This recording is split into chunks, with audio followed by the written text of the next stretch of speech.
Shalom Bapak Ibu Saudara yang dikasihi Tuhan Yesus Kristus. Kembali kita bertemu dan kita bersama-sama bersekutu dalam Pekan Doa Pentakosta tahun 2020. Berhari-hari kita telah melewati tema karunia penderitaan dan hari ini adalah hari yang kelima. Kini kita akan belajar tentang karunia kemarahan.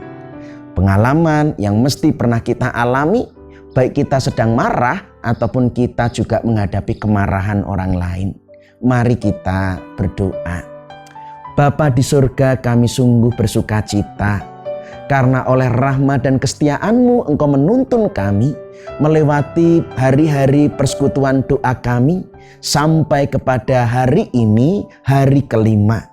Dan sebentar lagi kami bersama akan menghayati karunia kemarahan. Terkadang kami begitu jengkel sehingga kami marah. Bahkan kami kemudian membawa kemarahan kami sampai berhari-hari. Terkadang pun kami jengkel ketika kami pun harus berhadapan dengan kemarahan orang lain.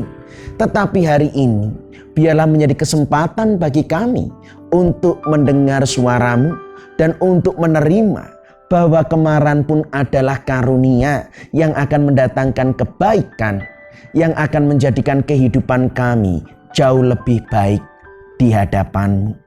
Bersabdalah, kami siap untuk mendengar.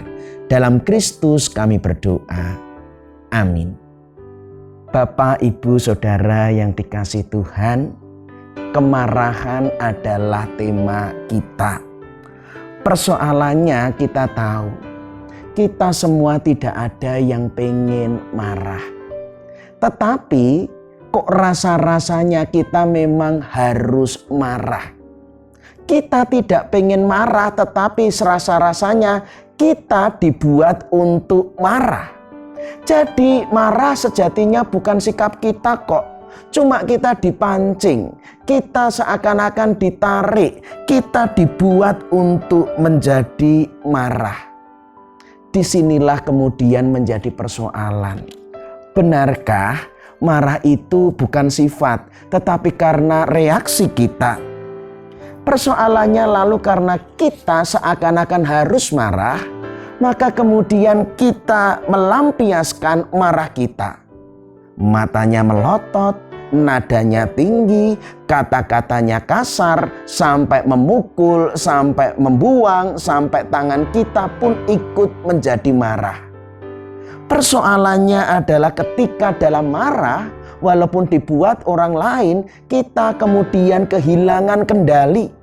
Kita tidak lagi dapat menata emosi kita, tidak dapat mengelola perasaan kita sampai dengan marah. Kita merusak segala sesuatu. Benarkah marah itu adalah akibat? Ataukah marah itu salah? Ataukah marah itu dosa? Saya mengajak kita untuk jujur melihat diri kita. Marah tidaklah artinya harus marah. Kita memang melihat suatu peristiwa yang menyakitkan, yang tidak sesuai harapan, tetapi bukan harus marah. Tetapi kita merasa marah. Artinya marah itu timbul dalam hati kita. Artinya marah itu juga masih dalam kendali pilihan sikap kita. Maka kalaupun harus marah, janganlah reaktif. Reaktif itu otomatis kita terpancing. Reaktif itu kemudian kita melampiaskan perasaan kita. Bisa jadi marah, pilihan hati, melainkan responsif bukan reaktif. Responsif itu berpikirlah dulu, dirasakan dulu, tetapi kemudian kita memberi respon tanggapan untuk bertindak. Itulah responsif. Kita lihat dulu, kalau kita harus marah, kenali sumber-sumber kenapa kita harus marah. Ada banyak sebab. Pertama, paling umum kita marah karena kita kecewa, kita harus mengalami peristiwa, kita harus menerima kondisi yang tidak kita harapkan. Lalu kita menjadi marah. Atau yang kedua, Karena sejatinya kita perfeksionis, menuntut kesempurnaan. Sehingga ketika semua berjalan tidak seperti yang kita harapkan, tidak seperti standar dan kesempurnaan yang ingin kita capai, kita juga marah. Atau juga bisa sumber kemarahan yang lain karena kita curiga, salah mengerti maksud. Kita mengira sesuatu yang tidak kita harapkan, diabaikan, direndahkan oleh orang lain, lalu kita kemudian juga menjadi marah. Tetapi sejatinya marah bukanlah dosa. Saya mengajak marah pilihan sikap, responsif bukan reaktif, dan kenali sumbernya. Maka firman Tuhan yang terambil dari Efesus 4 ayat 26 sampai 27. Tuhan bersabda melalui Rasul Paulus demikian. Apabila kamu menjadi marah, janganlah kamu berbuat dosa. Janganlah matahari terbenam sebelum padam amarahmu. Dan janganlah beri kesempatan kepada iblis. Dari firman Tuhan ini mari kita belajar karunia marah. Pertama, Tuhan memberikan karunia kemarahan supaya kita paham marah tidak buruk seluruhnya. Ibarat marah itu jeritan suara keras yang harus didengar. Maka kita tahu bahwa marah belajar supaya kita tidak egois. Marah itu salah kalau marah hanya untuk kepentingan kita. Tetapi marah itu baik kalau tidak tertuju pada diri kita sendiri. Kita berteriak ketika ada ketidakadilan. Kita berteriak kalau ada kesalahan. Kita pun bisa marah kalau anak-anak melakukan tidak benar. Itu teriak-teriak yang baik. Tetapi harus mewujudkan kondisi yang lebih baik.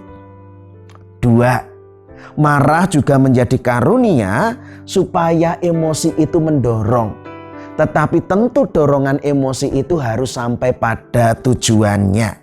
Jadi marah menjadi salah ketika emosi itu tidak mencapai tujuannya.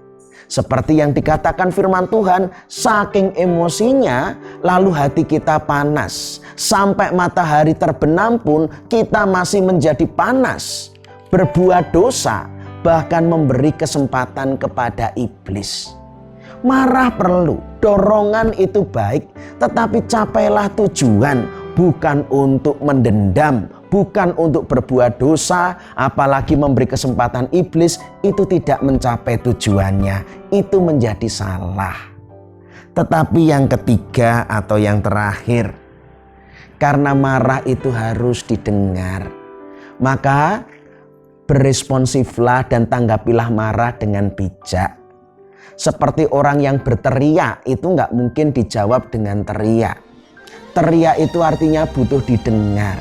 Maka kalau ada orang yang berteriak marah, dengarkanlah. Bersikaplah lembut, jawablah dengan kata-kata bijak, tenangkanlah emosinya. Sebab kalau kita marah pun juga mesti pengen demikian. Kita juga dihadapi dengan lembut, kita pun juga butuh ditenangkan. Maka demikianlah marah, belajar untuk saling mendengarkan satu dengan yang lain, bukan saling berteriak satu dengan yang lain. Akhirnya Bapak Ibu Saudara, bahkan Tuhan sendiri juga marah. Bahkan dikatakan di Alkitab Tuhan itu murka. Tetapi perhatikan, Tuhan itu murka supaya bertobat. Tuhan murka supaya manusia berhenti berbuat dosa. Tuhan murka itu tidak untuk selama-lamanya. Tuhan murka supaya umatnya menjadi baik dan setia. Maka sekarang kalau kita sedang marah, wujudkan bahwa marah itu membawa sebuah pemulihan, sebuah kebaikan, sebuah kondisi yang jauh lebih baik, memperbaiki segala sesuatu.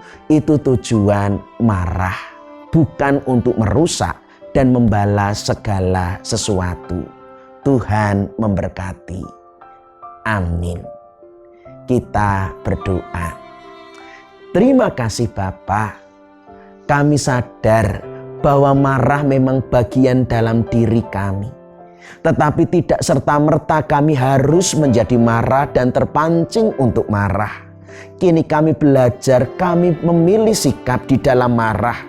Bukan untuk merusak atau melampiaskan, tetapi marah supaya segala sesuatu boleh belajar menjadi lebih baik lagi. Sabdamu melarang kami supaya marah tidak menjadikan kami berdosa, tidak menjadikan kami dendam sampai matahari terbenam, apalagi membiarkan iblis berkuasa atas kemarahan. Maka dengan demikian biarlah kami menerima marah sebagai karunia untuk memperbaiki segala sesuatu.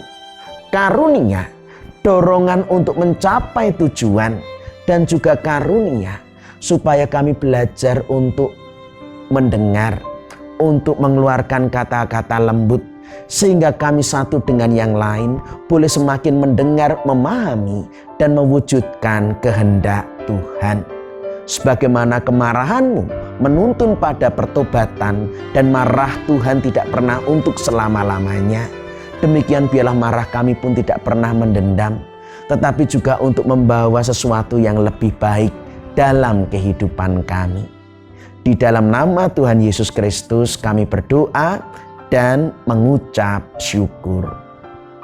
Amin.